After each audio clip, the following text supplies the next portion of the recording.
Hi there. So I'm going to read a story for you. This is called Cause I Can, and it's from the collection Into the Black. Remind me why I'm here? Her earbud hissed. Orders. Now shut up, Foster Briggs. Kendra declined to answer, knowing it would piss Talbot off more than replying. She swiped a gloved hand across her sweat-slicked blonde hair before moving forward again. Orders, she thought. Creep around an abandoned nuclear power plant and not even a fusion plant. No, an old-fashioned atom splitter. I'll be lucky if I don't glow in the dark. Why am I doing this? It was a frequent question in recent weeks since Talbot dropped the hammer on her. On the surface, the answer was simple. She'd been tricked into becoming a courier for a company called Outlook. Well, maybe not tricked. Coerced?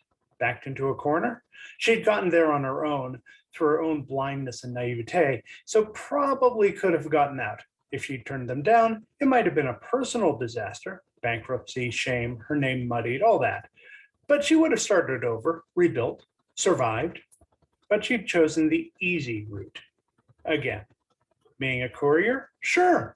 Go from point A to point B and drop something off?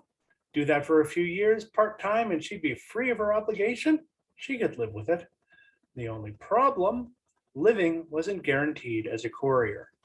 In Outlook, a courier didn't just bring a package from point to point. No, they were expected to go through any opposition or obstacle to make their delivery. This meant Kendra was learning all sorts of dirty, nasty, and dangerous tricks, as well as placement into training scenarios that tested her in ways she'd never dreamed, like this one. Enter the Waterford 3 plant, retrieve an item within the command center, and return. Neutralize opposition as necessary. Guards are not Outlook employees. There was more, but that was the gist. Simple, until she was smacked with the reality of it. And so here she was, completely unarmed and sitting in the dark. At least she was adequately dressed for the mission, a black outfit with some armored patches on the arms, legs, and chest. She sighed and peered at the main entrance. 4 guards, pretty heavily armed and looking alert. Nope. No problem. There are a half dozen alternatives. She faded back into the encroaching brush and made her way around the perimeter to the next.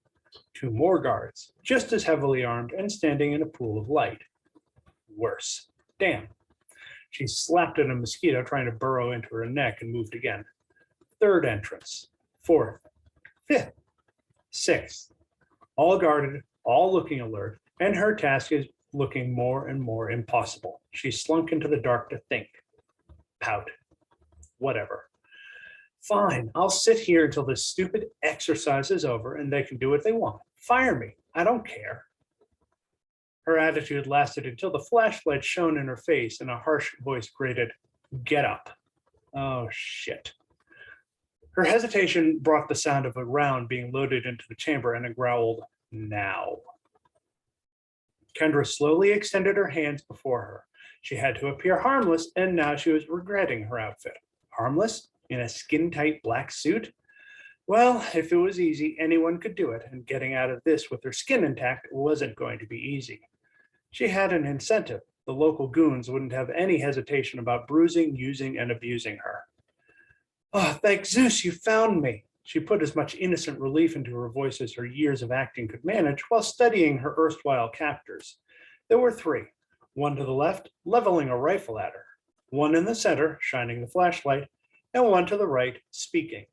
They wore the same style uniforms as the plant guards. Either they were connected to the plant, a roving patrol, or they seriously lacked imagination. This means I'm blown if they've already called it in. Then again, nothing ventured. She drew on her talents again and gave her body a shimmy, turning the skin-tight suit to her advantage. The guard with the light, a woman a couple centimeters shorter than herself, was the only one to react. Got her attention. Now what? Kendra opted for the bold play and reached for her. Thank you. I've been out here for hours and hours and I didn't know where to go and I was going to wait for the morning, but now I won't have to. The surprised guard reacted as Kendra hoped, lowering the light and returning the embrace. We found you, she said.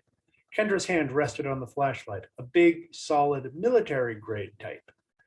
You did, she agreed with a hitch in her voice. Her fingers clamped around the light and wrenched it from the guard's hand. Too bad for you. The barrel bashed bashed the back of the unsuspecting guard's head on the upswing, knocking her out and into Kendra's grip. She spun towards the armed guard and lashed out with a foot, catching his knee and forcing it sideways with a crack. He fell, grasping the knee, rifle forgotten, but Kendra was already finishing the spin.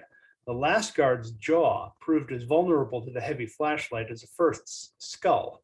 She followed up with a blow to his head for good measure, snatched the rifle, and ran for the plant.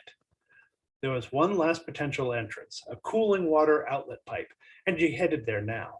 The grating over the meter-wide duct was rusted and came away with a screech. She ducked her head and crawled in. Ew. Later, she would decide that the 100-meter slog was a memory she didn't want to keep, between the sludge-filled water and the rusticles descending from the curved ceiling. For now, she endured. I'm definitely going to glow after this. She peered out. In the dim light, she could see across the bottom of a nearly empty concrete pool, 50 meters across and probably half that deep, and she gratefully scrambled out. She recognized where she was. The control room ought to overlook the pool. No point in concealment now. With any kind of luck, and Zeus knew she deserved some, all their protective measures would be outward facing. She didn't have much choice in the end, so up the creaking rungs, dripping slime, a dash across the tile and into the darkened room. There. The package was small but heavy, sealed into thick plastic. She dropped the rifle, kept the flashlight, and retraced her murky way out. Once clear of the pipe, she sprinted in random directions, planning to reorient herself when she put some kilometers between her and the plant. As the first fingers of dawn lit the sky, a haggard Kendra dragged herself into the rendezvous. Here, she said, dropping the package in front of Talbot. Good, Talbot responded, cutting the plastic and extracting a red stapler. A stapler? Kendra stammered. It's my favorite, Talbot said. The right cross, which knocked Talbot on her ass and nearly got Kendra fired, was perfect. I hope you've enjoyed me reading this story. Again, it's 'Cause I Can. It's from the collection Into the Black, the first collection of stories from the Cassidyverse, which will be released on April 18th of 2022. Thanks for tuning in.